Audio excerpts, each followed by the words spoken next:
Muy buenas tardes, noches, tengan todas y todos ustedes. Hoy es 9 de enero del 2024. Estamos iniciando el programa de Voz Ciudadana con Luis Soriano. Hoy tenemos como invitados a Juan Martín Pérez García, coordinador de Tejiendo Redes de Infancia de América Latina y el Caribe, a Gael González, estudiante de la carrera de Historia en Puebla. El tema del que vamos a hablar en este programa es desafíos 2024 para las infancias en América Latina. Habíamos puesto en nuestro flyer que íbamos a tener dos compañeras y compañeros latinoamericanas. Es Angélica Cuenca, secretaria ejecutiva de la Alianza por la Niñez Colombiana. Por la actividad evidentemente que ella viene realizando, pues probablemente se nos pueda conectar en un rato más con nosotros para que podamos estar platicando de estas situaciones de lo de las infancias en América Latina, y también comentarles que en relación a Nick Bravo, que es defensor de derechos humanos de Ecuador y quien, derivado de la violencia que se está viviendo recientemente en el hermano país, es que no está actualmente con nosotros, y a quien desde aquí le decimos que estamos con Ecuador, con todas las hermanas y hermanos de allá de Latinoamérica, y que este programa será una luz encendida para que encuentren la paz en aquel país hermano. Y bueno, pues iniciamos el programa. Ya están aquí con nosotros Juan Martín. Muy buenas tardes, noches, ¿cómo estás?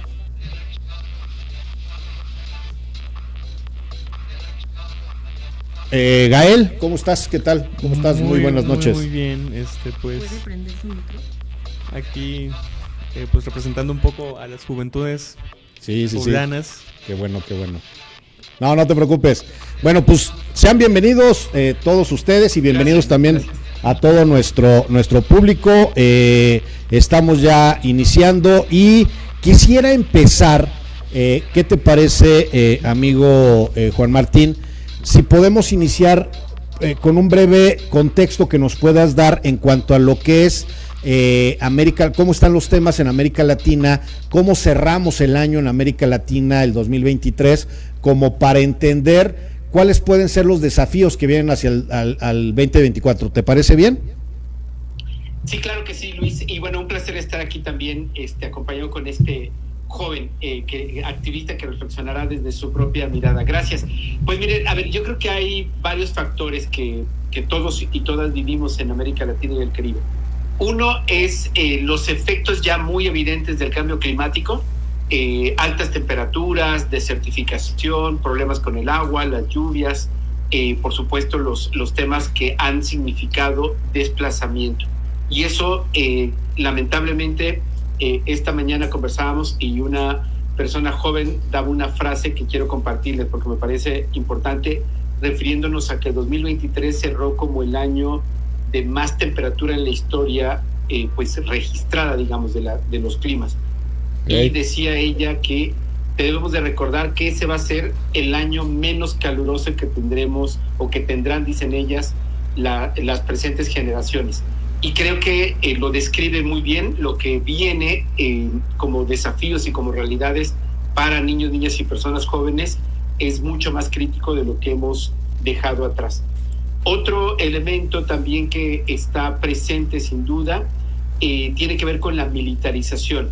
Toda la región avanzó en una mayor presencia de militares como una manera de responder a las dinámicas de inseguridad, y aunque eso puede sonar como interesante y como una posibilidad, digamos, para atender las crisis de seguridad, también representan graves riesgos. Quizás el caso lamentable que podríamos ver es el de El Salvador, un estado de excepción que se inició teóricamente, temporalmente, para enfrentar la crisis de seguridad, ya se ha alargado y ahora se empalma con una elección de Bukele violentando la constitución salvadoreña.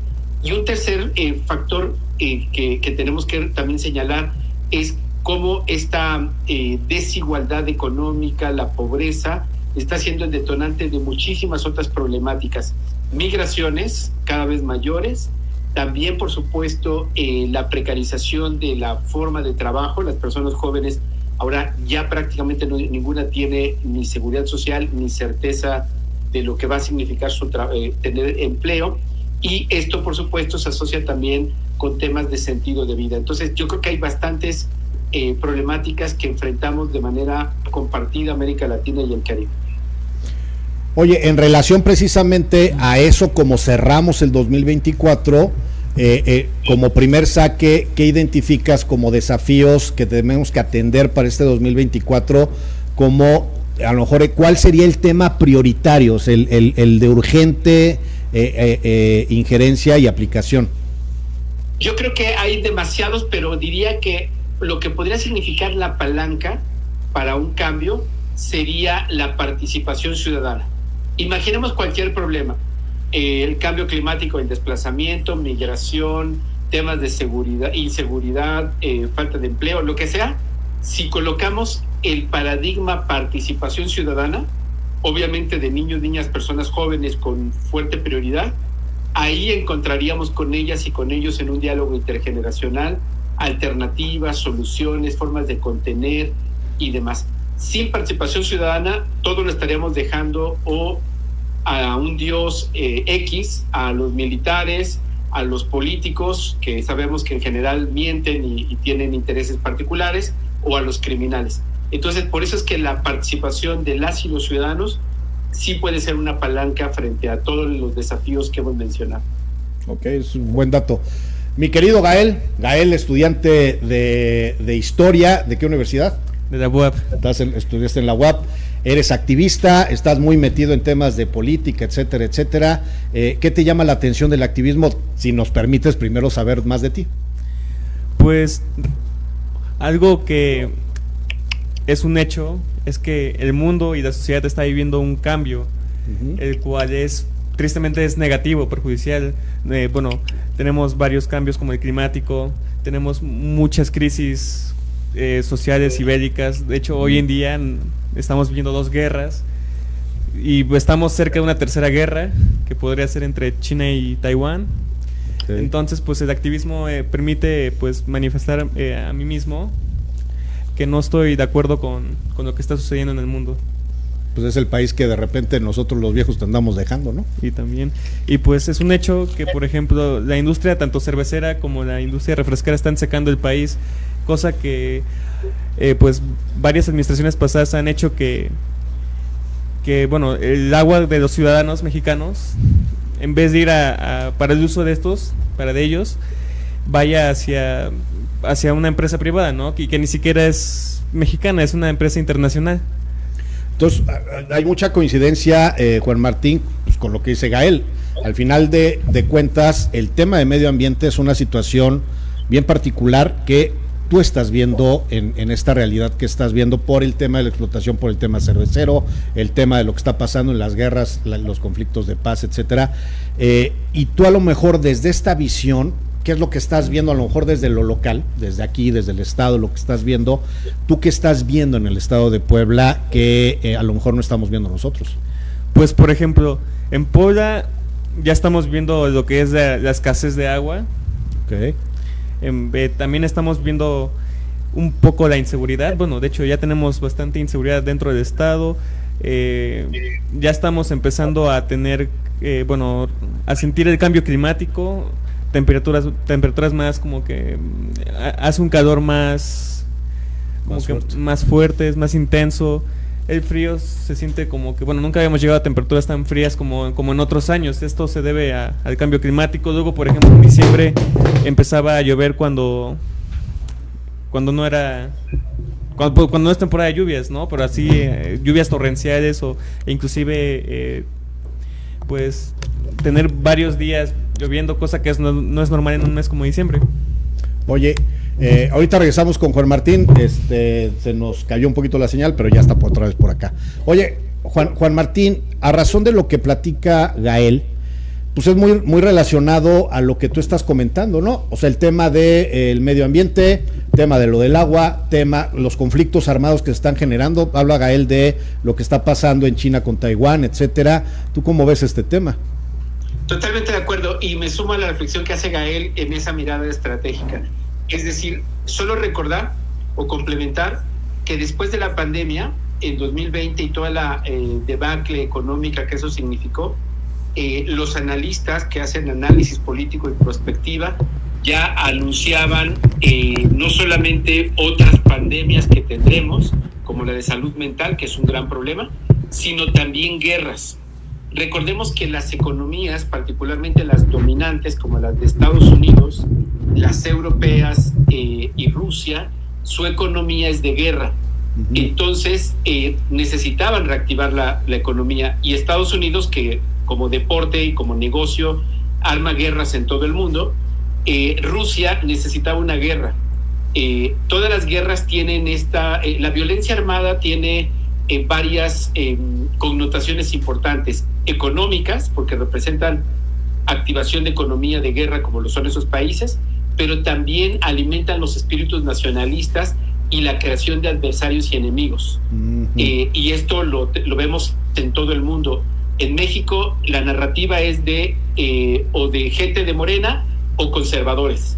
Y si vemos en El Salvador, que mencioné el caso, son gente de Bukele o los que apoyan las pandillas.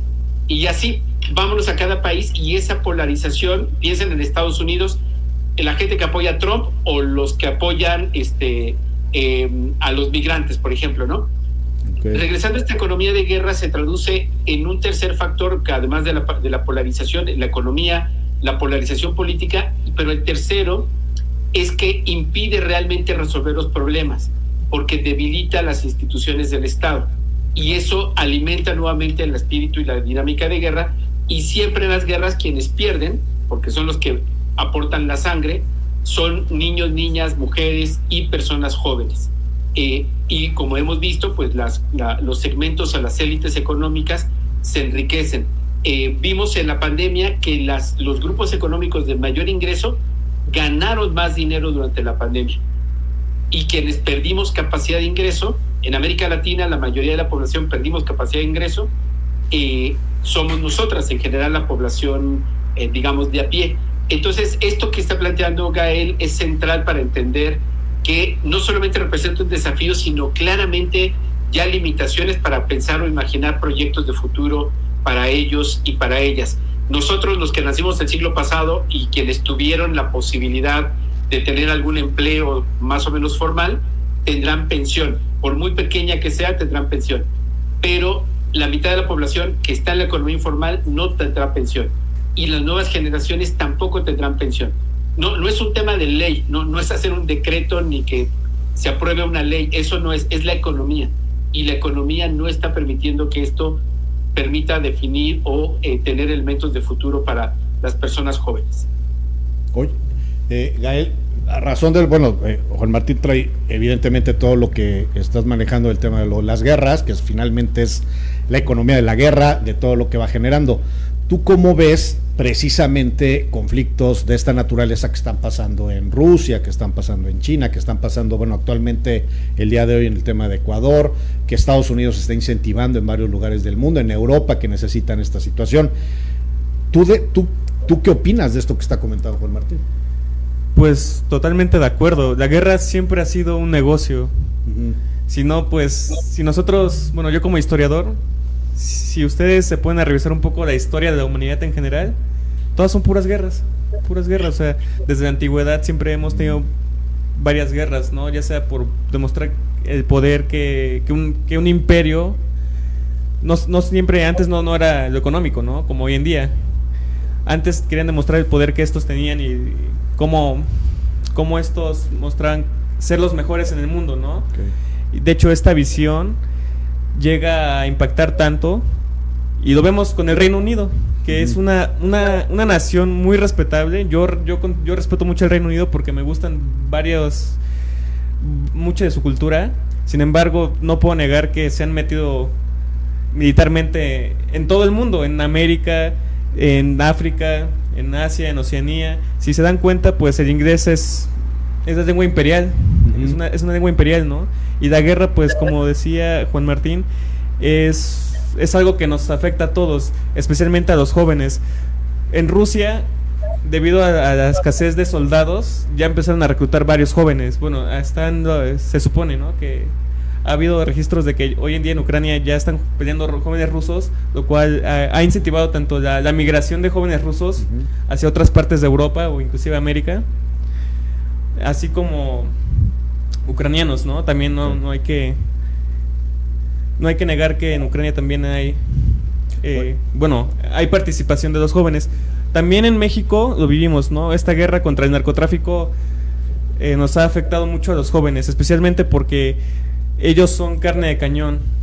Les dicen bastantes mentiras como para reclutarlos, ¿no? O a veces inclusive el reclutamiento de los jóvenes para el crimen organizado es inclusive forzado, ¿no?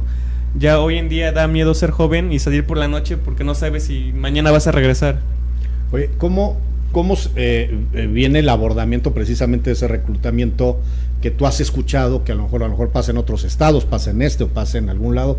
El tema de cómo lo reclutan es a través de qué, de cómo invitarles a que van a ser ricos, a que van a ser famosos, o cómo primero cómo los van reclutando, digo, para que la gente sepa y sepa también cómo evitar caer en estas tentaciones, ¿no? Pues es un poco más difícil, ¿no? Porque, por ejemplo, yo una vez vi un podcast sobre un chavo que fue narco, que desertó, y él contaba en su experiencia que él fue reclutado buscando trabajo, ¿no? Guardia de seguridad, ¿no? Okay.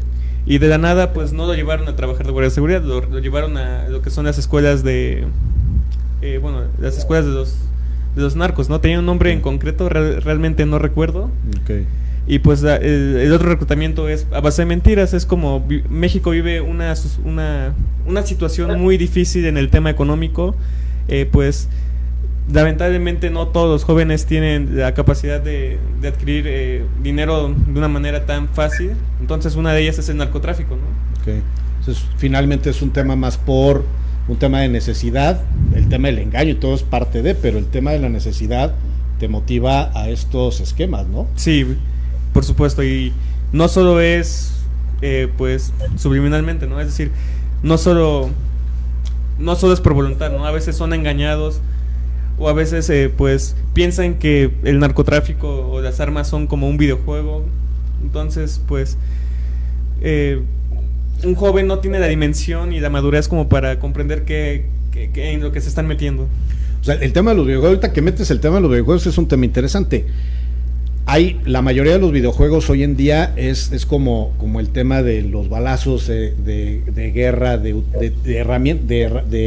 las armas, se ven súper reales y lo ves en la pantalla y con la realidad virtual, etcétera. Eso sí genera como el perder la noción de lo que es real y de lo que no es, o cómo lo has visto tú con los de tu generación. Sí, claro. Porque hoy en día hay juegos que, no podemos ser tan extremistas y satanizar los juegos porque depende de muchas cosas, ¿no? Por ejemplo, yo considero que sí influye porque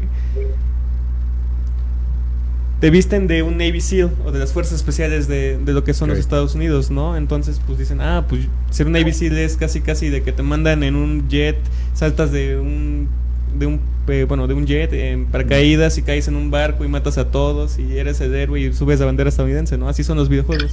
Sí, o sea, generas una cultura, ¿no? Y generas una perspectiva falsa de lo que es la guerra, ¿no? Además de que te meten una ideología. Está fuerte, ¿no? Y está bastante fuerte. ¿Cómo ves eso, Juan Martín? Sí, yo creo que tenemos un predominio de las narrativas de guerra, y que pues obviamente es una maquinaria muy aceitada. Regresando a los Estados Unidos, hay ya distintos análisis sociológicos que se han hecho respecto a el binomio, es decir, van de la mano la industria de la guerra de los Estados Unidos con la industria de Hollywood particularmente, que genera toda esta producción. Y si nosotros vemos esta narrativa, cuando digo que está bien aceitada, es que si vemos al mundo árabe, sabemos que son peligrosos, que son terroristas, o cualquier cosa que suene a rusos son terroristas. Y esto obviamente se nos ha alimentado a partir de los consumos culturales, intencionados, por supuesto. En lo que está sucediendo ahora del genocidio en Palestina, todavía frente a esta evidencia de más de 22,000 personas asesinadas, 10,000 niños, aún existen personas que dudan de cuestionar si el Estado israelí está cometiendo crímenes de guerra. bajo la lógica que nos han aceitado y llenado de que los judíos, ya solo por ser judíos, son casi santos y son las víctimas de la humanidad, ¿no? Entonces, estos consumos culturales, estas producciones, están siempre aparejadas con dinámicas de guerra. Y me suma lo que decía Gael respecto al reclutamiento. Toda guerra necesita soldados. Los estados convocan públicamente, pero los grupos criminales o los paramilitares tienen que recurrir al reclutamiento forzado, que es esto que acaba de describir, engaños de empresas de seguridad, de empleos y demás, y entre comillas algunos porque no tienen otra opción para sobrevivir en los territorios, ¿no? Pero hay otro factor también asociado, y es aquí nuevamente la impunidad. Nosotros podemos entender que cualquier hecho de violencia debería de tener una contención institucional. Cualquier cosa que nosotros veamos en la televisión debería de tener una comprensión de que eso es fantasía, pero tendríamos que notar que el Estado, en la vida real, las instituciones del Estado no permiten que esa fantasía nos supere. Y ahora, lamentablemente, como sucede en todas las guerras, pensando, por ejemplo, en el caso mexicano, piensen en Nicaragua, Venezuela y otros, el Estado se va fragilizando y lo que tenemos son poderes armados, ya sean los generales o los grupos militares o los paramilitares juntos. Eso nunca va separado. El poder militar siempre va acompañado de los paramilitares y los grupos criminales nunca operan solos. Los grupos criminales son solo un poco títeres, ¿no?, de los poderes fácticos de las élites, que son las que se enriquecen con ese dinero. Entonces, redondeando un poco el tema, creo que en sí mismo los videojuegos no son el problema, nadie que juegue videojuegos se convierte en sicario, porque si no, todas las personas adultas que vemos narcoseries y que nos hemos soplado todas las series de Misión Imposible y todas las narcoseries que se les ocurrirían, seríamos narcos o seríamos espías. Y no funciona así. Los niños y niñas, las personas jóvenes, se calcula que son al menos 30 millones en el caso mexicano que tienen algún tipo de interacción con videojuegos. No son 30 millones que están listos para volverse criminales. Es un consumo cultural. Lo que define un acto criminal son las condiciones de tu entorno, tu red, la impunidad y obviamente, en el caso de niños y niñas, ser forzados a ello. Pero sin duda lo que tenemos que cuestionar es que no normalicemos la violencia, que una ejecución, un linchamiento, una masacre, que lo veamos como normal, o que incluso, como ya es hábito en América Latina y en México, revictimizar a las víctimas y siempre buscarle si fue una mala hora, si fue a comprar droga, si andaba mal vestida, y no, eso no tenemos que hacerlo, sino recordar que es obligación de todas las autoridades garantizarnos la integridad, la seguridad y por supuesto la vida. O sea, el tema de normalizar la violencia es un tema que tenemos que poner mucha atención, y la revictimización, o sea, son dos factores. Y sumo a esto lo que habías comentado al principio, Juan Martín, el tema de la participación ciudadana. Y yo le sumaría uno más, la prevención, ¿no? O sea, realizar acciones de prevención que precisamente podamos caminar en esa ruta. A razón de eso, Gael, a lo mejor todo el contexto y todo lo que te ha tocado a ti ver y estás viendo frente a esto, ¿qué problema te identificas? O sea, ¿qué problema puedes identificar para Puebla, para el Estado mexicano? ¿Y qué probable solución pudieras encontrar frente a esa situación? Sobre la evidencia, ¿verdad? Sobre lo que tú decidas. O sea, bueno, pon el tema. Bueno, por ejemplo, retomando un poco la violencia, algo que nos tomamos mucho a broma es esta división, este símbolo, ¿no?, del más 18 en todos los contenidos de multimedia y entretenimiento en general. Ok. Es gracioso porque en Estados Unidos, tú para comprar un juego, si tú eres niño, te dicen, llama a tu papá, porque las tiendas no quieren vender a juegos a menores, ¿no? Okay. Es decir, allá es como comprar alcohol, ¿no? Tienes que ser mayor de edad para comprar videojuegos sangrientos, precisamente por esto. A mí me ha tocado, cuando yo juego en línea, que sí me topo niños que no deberían estar jugando juegos muy, muy violentos y que tienen contenido no inadecuado para ellos, ¿no? Es decir, pueden aparecer contenido muy erótico o cosas que no deben de ver, ¿no? Como por ejemplo groserías o malos hábitos que que bueno, pueden impactar mucho en la formación del niño, ¿no? Okay. Por algo tienen el +18, porque no es simplemente que vean sangre, sino contiene temas que los pequeños todavía no están listos que las infantes todavía no están listos para comprender. Ok, esa sería esa es la problemática. ¿Cuál sería la solución o qué acciones tú propondrías de repente que identifiques? Bueno, hay varias, ¿no? Para mí, bueno, para empezar, ser responsables, ¿no? Como padres y como tutores de un infante. Saber qué pueden jugar, revisar qué están haciendo.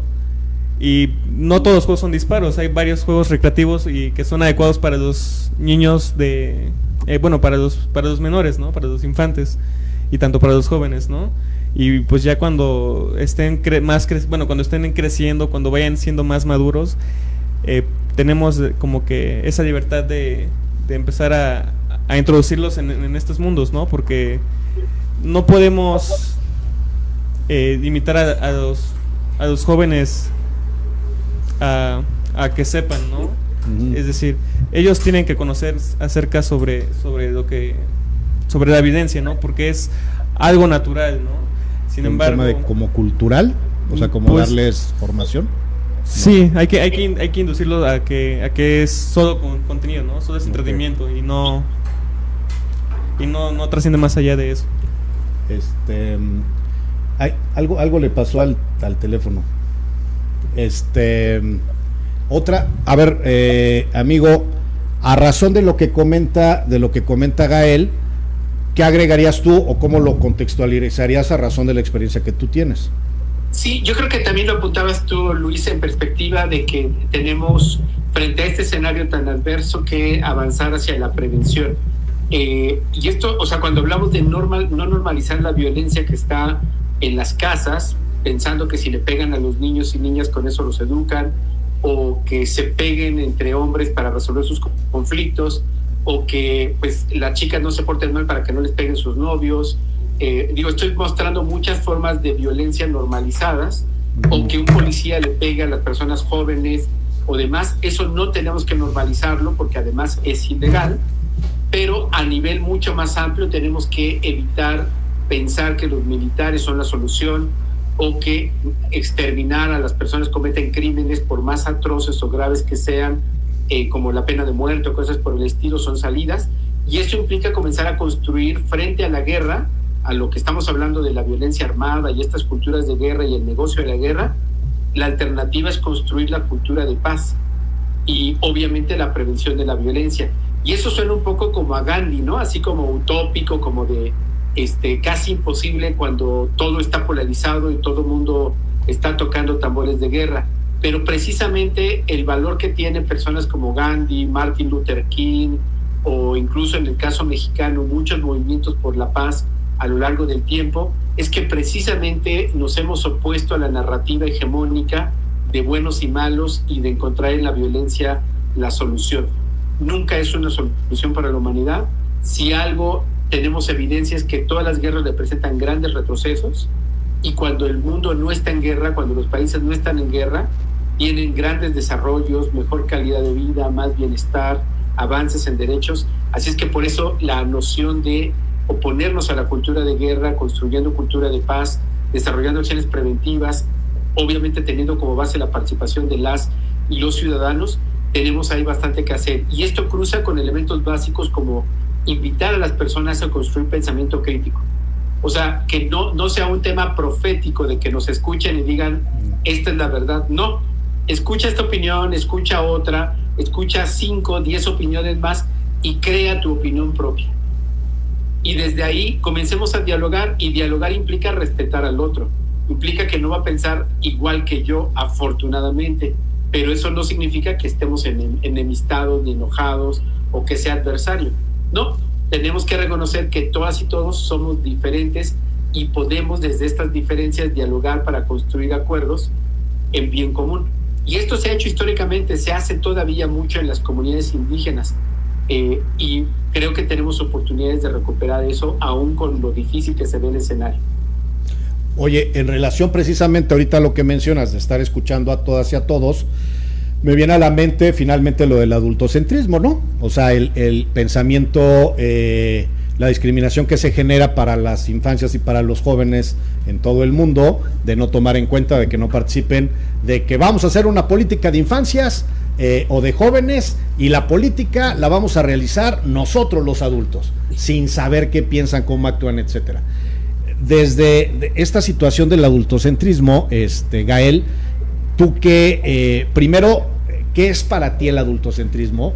¿Cómo lo traducirías? ¿Y qué buscarías tú precisamente para el tema de lo de la participación? ¿Cómo pudieras construir estos procesos? Pues el adultocentrismo yo, lo vería como ver a las infancias y a los jóvenes como un objeto y no como un sujeto de derecho. Es decir, a los jóvenes, a nosotros nos ven como un objeto de familia. Ah, ok. Claro, entonces no nos ven como nos ven como algo, como un objeto que tiene que cumplir cierta función, ¿no? Ser muy lineales, nunca nos toman en cuenta. Y por ejemplo, no nos dan a respetar nuestros derechos, que pues no estoy muy seguro si la libertad de expresión sea un derecho, pero no, sí, por lo menos el adultocentrismo sí empieza violando ese derecho, ¿no? Porque a veces luego no nos toman en cuenta a los jóvenes y pues... O sea, esa es parte, eso que a lo mejor lo puedes vivir en la escuela, que lo puedas vivir en la calle, en tu primer empleo, por ejemplo. ¿Tú qué construirías a razón de romper con estos escenarios que vives o que te ha tocado ver que se viven? Pues buscar como que los espacios, ¿no? Como para hacer válida mi opinión, porque por ejemplo, si nos ponemos a pensar y escuchar un poco a los niños, quizá no tienen un léxico tan complejo, ¿no? Como para decir sus ideas, ¿no? Para como complementar sus ideas, pero pueden decir cosas muy útiles, ¿no? Pueden tener ideas muy brillantes que pues nosotros, al tener una perspectiva muy distinta a la de ellos, quizá le demos como que no le pongamos mucha atención, ¿no? O inclusive como que las dejemos pasar por el simple hecho de tomar que son un poco burdas, ¿no? O un poco innecesarias o un poco inmaduras. Ok. ¿Cómo ves, Juan Martín? Totalmente de acuerdo. Yo creo que esto que plantea Gael es central respecto a que no reconocemos a niños y niñas y personas jóvenes con equivalencia humana, ¿no? Pensamos que son derechos chiquitos. Incluso en esta conversación, que agradezco mucho esto que lo hayas hecho así, Luis, que sea intergeneracional, Gael enfrenta, más que nosotros, más que Luis y más que Martín, enfrenta la duda de que es joven y tiene que demostrar que sabe más y que puede hablar con adultos, y eso es la cultura en la que nos han construido, y lo que Gael opina es tan valioso como lo que opina Luis o lo que opino yo, y lo hace desde su experiencia, desde su vivencia, y es legítimo, es apropiado, y así es como tenemos que escucharnos todas y todos. Y parte de la tarea que muchos tenemos es que se escuche en la misma condición a los niños y a las niñas.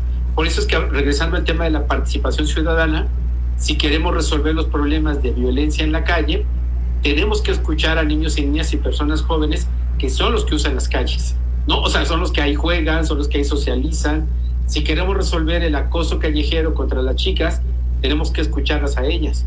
Entonces, ahí tenemos una gran oportunidad si superamos esta cultura adultocéntrica. Suelo insistir que la cultura adultocéntrica va en paquete, no está solita. Así, vean su mano, y así como tenemos cultura adultocéntrica, también somos machistas, somos clasistas, racistas y heteronormados. Al menos, habría una lista más larga. Pero entonces, por eso es que es tan fácil que quien se opone a los cambios a favor de los derechos de las mujeres son los mismos que se oponen a los derechos de niños y niñas y personas jóvenes. Son los mismos que se oponen a los derechos de los pueblos indígenas o los afrodescendientes. Son la misma gente que trata de hacer una diferencia clasista por color de piel, porque tienen membresía en el Costco y les roban o les ganan las roscas, ¿no? O sea, eso que parece tan cotidiano y tan trivial, todas y todos estamos construidos ahí, y tenemos que hacer un esfuerzo intencionado para superar el adultocentrismo, el machismo, el racismo, el clasismo, y entender que solamente el diálogo entre personas, que todas lo son, niños y niñas son personas, los jóvenes son personas, desde ahí vamos a poder construir algo frente a lo difícil que viene, porque viene bastante difícil. Eso que acabas de decir es algo que todos traemos, o sea, al final del día es el querer ayudar. Muchas veces caemos en el tema del adultocentrismo, como puede ser a lo mejor el cuidar a la hija, a la sobrina, a la nieta, de que cuidado, no vayas a decir algo que no es, y entonces yo te protejo, y cae uno siempre en eso, queriendo ayudar, pero al final terminas invisibilizando. Ayer, por ejemplo, te platico, ayer Gael y yo nos echamos un café, después de ahí de unos temas que estuvimos viendo, y es mucho de lo que platica ahorita, lo platicaba ayer, el tema de lo de las guerras, etcétera, etcétera, y a mí se me hacía requete interesante el tema, porque mucha de la visión que Gael, que tú traes, pues yo no tenía como esa concepción de qué estaba pasando del otro lado del mundo, ¿no? Y a mí me provocó el poder entender desde una visión diferente y no desde mi propia naturaleza. Ese tipo de aspectos que fue con lo que empezamos hoy, Juan Martín, que es precisamente el tema del por qué era tan importante que también pudiera estar Gael acá y que pudiera platicar con nosotros. ¿Tú cómo estás viendo, Gael, el tema de lo que está pasando hoy en el tema de las elecciones, por ejemplo, ¿no? Que es un tema que va a pasar este año y que va a caminar en una ruta de que vamos a tener para finales de este año una nueva presidenta, seguramente va a ser mujer. Pues para empezar, sería mi primera campaña política, entonces pues es algo completamente nuevo para mí, y pues yo veo como otros jóvenes alzan la mano, y si ellos pueden, ¿por qué no? Tengo uno de mis amigos que aprecio mucho, que se llama Manolo Vega Zuc. Él pues es un chavo con mucho corazón, y bueno, yo he visto cómo él se esfuerza por mejorar el mundo, ¿no? Él siempre tiene una frase, ¿no? Dejar el mundo mejor como de lo que lo encontramos, ¿no? O sea, okay. Siempre busca la manera de apoyar, no solo socialmente, ¿no? Sino también ambientalmente. Él, por ejemplo, toma mucha agua. Bueno, yo casi no tomo agua, ¿no? Hasta que lo conocí a él. Entonces, y pues también el partido, ¿no? De izquierda, que me tocó, bueno, que me está dando la oportunidad de poder participar junto con el senador Alejandro Armenta. Pues Alejandro es alguien que le ha dado pues muchas oportunidades, ¿no? No solo a los jóvenes, sino a las minorías, ¿no? Como podrían ser las personas en situación de discapacidad, como asimismo como la comunidad LGTB, los cuales también tienen derechos, los cuales siempre han sido violentados, o inclusive pues no les han respetado, ¿no? Ok.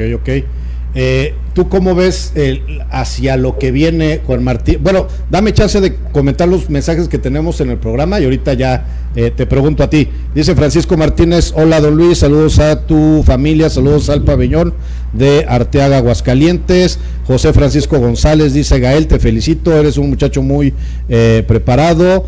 Celina Peña Guzmán dice: gran programa Luis Soriano, gracias. Manolo, precisamente el que dices, Manolo BS, saludos Gael. Brenda Valencia dice: felicidades Gael.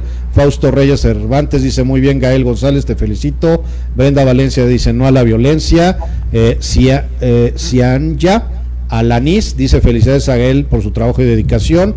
Brenda Valencia dice: así es, los niños tienen puertas abiertas a la red, bien Gael. Fausto Reyes Cervantes dice: buen desarrollo del tema. Maribel González Cruz dice: saludos Gael.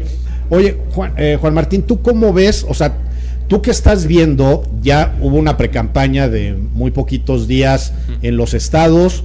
Hay una, bueno, está ahorita la precampaña como de las opciones a presidentes de la República o a presidentas de la República, y viene una campaña en donde se va a definir quién va a ser el próximo o la próxima presidenta de México, y va a haber cambio en 9 estados. De lo que te ha tocado ver, ¿has visto temas que se toquen en temas de infancia, que se esté hablando a lo mejor de algún diagnóstico que se pueda hacer, de algún ajuste que se le pueda hacer al CIPINA? ¿Tú has visto algo todavía, o todavía estamos como muy verdes todavía como para identificar si hay propuestas o no? Mira, yo creo que hay algunos factores a considerar. Primero, que esta va a ser una elección Se ha señalado en varios momentos como histórica, hay varias históricas, pero una en particular es porque va a ser el padrón electoral más joven que hayamos tenido en nuestra historia contemporánea. Y eso es muy importante a considerar, porque aquí un pequeño paréntesis, el que sea el padrón registrado de personas jóvenes como mayoritario no es garantía de que vayan a votar los jóvenes. Cierro paréntesis. Tenemos un gran problema de participación ciudadana. En general, y esto no es un tema nuevo, el público seguramente lo habrá escuchado, hay muchos análisis de ello, pero no tenemos una fuerte cultura de participación ciudadana y se reduce en muchas ocasiones solo a los procesos electorales. Esto es un problema para la democracia, porque entonces terminamos siendo más bien como la gente que va al supermercado y elige un producto por la marca o por la apariencia. No hay una revisión del contenido y no sabes cuál va a ser el resultado de lo que compres. Okay. Y tristemente, lo asocio, un pequeño paréntesis, los partidos políticos hace mucho tiempo en México perdieron sus funciones esenciales de ser instituciones del Estado para promover la democracia y se han convertido más bien en grupos de poder, en élites de poder y en algunos casos incluso empresas electorales que compran y venden los votos y demás. Nada nuevo, ustedes lo conocen, y así se han conformado los partidos y así se rompen y vemos los chapulines. O sea, eso es la fragilidad democrática que tenemos, ¿no? Y tercero, es que lamentablemente los procesos electorales no han incorporado nunca a los niños y niñas ni en su agenda, ni en el debate, ni en la conversación pública. Cuando los usan, particularmente en los últimos años, son para provocar emociones positivas en el público, el famoso político que carga niños y les da besos, como ya lo vimos con el partido Movimiento Ciudadano, desde la explotación comercial de un niño indígena desde 2018 a la fecha, y lo hacen con total impunidad, frente a que ya están los lineamientos de que está prohibido por la ley. Y entonces, ahora mismo, ninguno de los partidos políticos tiene una agenda para la infancia. Y las organizaciones, desde 2012, hemos presentado propuestas. En América Latina esto se hace también igual. Las organizaciones presentamos propuestas a los candidatos a la presidencia porque es el mismo esquema. México y cualquiera de América Latina y el Caribe, la agenda de niños y niñas que representan el 30% de la población de América Latina, y en México 38 millones de niños y niñas, no están en la agenda por el tema sencillo y básico de no votar. Entonces, como no votan, no están en la agenda. Y obviamente la pérdida que tenemos como país es enorme. Oye, de América Latina, ¿hay algún país que mínimamente o máximo, muy, muy evidente, que realmente haya construido de manera seria alguna agenda en estos últimos en las últimas 2 décadas, hace 10 o 20 años, que hable de temas de infancias, o no se ha generado en algún país en particular? Hay varias experiencias. Digamos, quizás podría, por ejemplo, mostrar Chile. Desde que estaba Bachelet, ya hace más de una década, empezaron con una estrategia que se llama ya se me olvidó, disculpen el nombre, a ver si me acuerdo ahorita. Era una campaña para niños y niñas de primera infancia. Chile crece contigo, disculpen, el nombre se llama Chile crece contigo. Okay. Y fue una política pública con presupuesto, con marco normativo, con toda una apuesta institucional basada en derechos de niños y niñas pequeñitos, hasta 6 años, y tiene efectos bastante positivos y que se ven ahora mismo en la participación bastante activa de niños y niñas en general. México también tiene estrategias interesantes, no sé, por ejemplo, el CIPINA, desde 2014, 2015, es una de las apuestas regionales más importantes que tiene América Latina. De hecho, el CIPINA México es un modelo para América Latina de cómo se puede diseñar una política de Estado. Pero, por ejemplo, Bolivia, uno de los países más pobres, también ha destinado bastantes esfuerzos para promover la participación de niños y niñas. Recordemos que que Bolivia es sobre todo un país de pueblos originarios. Ellos se definen como un Estado plurinacional, de tal suerte que la participación es por mandato constitucional a nivel municipal, y entonces los niños y niñas de los municipios tienen la posibilidad, y hay muchas experiencias, de participar en la definición del presupuesto municipal, por ejemplo. Y así, entonces, lo que creo que hay experiencias, pero no son políticas de Estado. Esa es la gran diferencia. Pensemos en una política de Estado. Las campañas de vacunación, esas son políticas de Estado. No tenemos políticas de Estado que incorporen a niños y niñas en las definiciones de Estado, y eso claramente se observa al quedar fuera y solo reducidos, como tú lo decías hace un rato, Luis, y con esto termino el comentario, de verlos como objetos de protección. Gael también refirió mucho el concepto de objetos, y complemento es objetos de protección. Y creemos que con cuidarlos, con protegerlos y decidir por ellos, estamos cumpliendo con nuestra tarea. Y es exactamente lo contrario. Estamos violentando, vulnerando y sobre todo limitando su desarrollo personal. Sí, es sujetos de derecho, objetos de protección de la familia, ¿no? Son como los dos contrastes, ¿no? Para más o menos dejarle a toda la audiencia que nos están viendo que consideren y ponderen estos que son conceptos que ya se han estudiado y analizado en todo el mundo, ¿no? Efectivamente. Oye, ya se nos acaba el tiempo, mi querido Juan Martín, pero antes de cerrar me gustaría preguntarte, si quiero, ya para cerrar con Gael, preguntarte a ti, Juan Martín, a ver, algo que a mí me interesa que nos puedas platicar es, hablando de políticas de Estado, ¿podemos construir o podemos motivar algunas acciones para incentivar en el Estado mexicano, desde la sociedad civil, alguna dinámica para provocar acciones públicas, políticas públicas y políticas de Estado que pudieran terminar adoptando las y los candidatos, no solamente a la presidencia de la República, sino al Senado de la República, a los diputados federales y obviamente también a los gobernadores, para poder construir, y a los presidentes municipales? ¿Hay viabilidad que a través de Tejiendo Redes de la Infancia para América Latina y todos los colectivos que a lo mejor en México pudiéramos impulsar esto? ¿Ustedes ya tienen alguna estructura de agenda para niñas y adolescentes actualmente?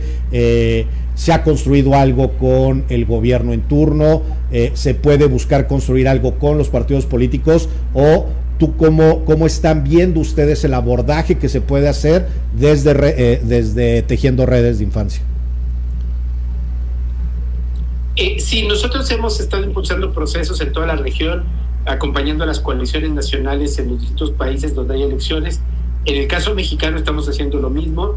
Ya las organizaciones nos estamos articulando desde hace varios meses, preparando la agenda que se estará compartiendo con los partidos políticos y en este caso las candidatas a la presidencia, ahora que están en pre-campaña, pero después, cuando ya sea formal, se estará haciendo esto. Lo hemos hecho. Debo de comentar que me ha tocado ser parte, digamos, de quien coordina estas iniciativas en los procesos presidenciales en 2012, 2018 y bueno, ahora con otras organizaciones. Lamentablemente, en las dos experiencias previas de 2012 y 2018, aunque logramos que firmaran los candidatos y las candidatas, el cumplimiento ha sido bastante limitado. En aquel momento el candidato Peña Nieto firmó los compromisos y cumplió con la Ley General de Derechos de Niños y Niñas y la creación del CIPINA, el Sistema Nacional de Protección Integral. Andrés Manuel, como candidato, firmó los compromisos. Lamentablemente no cumplió ninguno de los 9 compromisos. Y bueno, ahora esperemos que las próximas candidatas firmen igual los compromisos y que pueda, quien quede elegida, pues cumplir con los compromisos. Ok. ¿Con qué te quedas, Juan Martín, para ya ir cerrando ya el programa? Pues primero, muy contento de escuchar a Gael. Felicidades, Gael, por el entusiasmo. Hay que ganarse los espacios, no porque no los merezcan, sino porque el adultocentrismo siempre va a tener resistencia. Entonces hay que estar ahí, tú adelante con tus compañeros, y pues de invitación nuevamente a construir opinión propia, que el público que nos ha escuchado pues se cuestione, verifique, busque fuentes de información y sobre todo entienda que la alternativa está precisamente con sus vecinos, con sus vecinas, en su casa, en la escuela. Es ahí donde se construye la ciudadanía y donde construimos los países. Gracias, Juan Martín. Gael, ¿con qué te quedas tú? Pues con muchas cosas. agradezco a Juan Martín por haber compartido su conocimiento con nosotros, su conocimiento político. Bueno, viene un año muy competitivo, un año que este 2024 va a ser un desafío para mí y varios jóvenes que trabajamos junto con el senador Alejandro Armenta, y pues hay que tratar de ser mejores seres humanos. Y bueno, no siempre podemos cambiar al mundo de un día para otro, pero sí podemos empezar con pequeños cambios a incentivar a los demás para que el día de mañana dejemos un mundo mejor para los jóvenes y las infancias. Muchas gracias, Gael, te agradezco muchísimo que hayas aceptado estar con nosotros.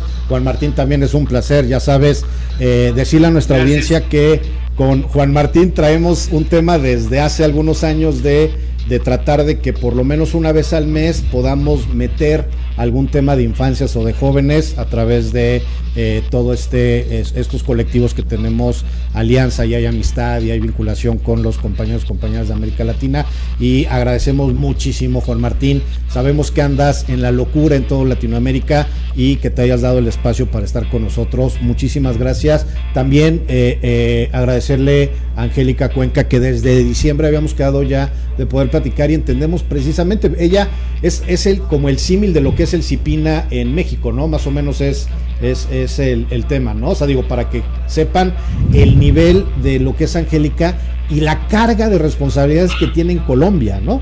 Para que sepan bien cómo es el tema.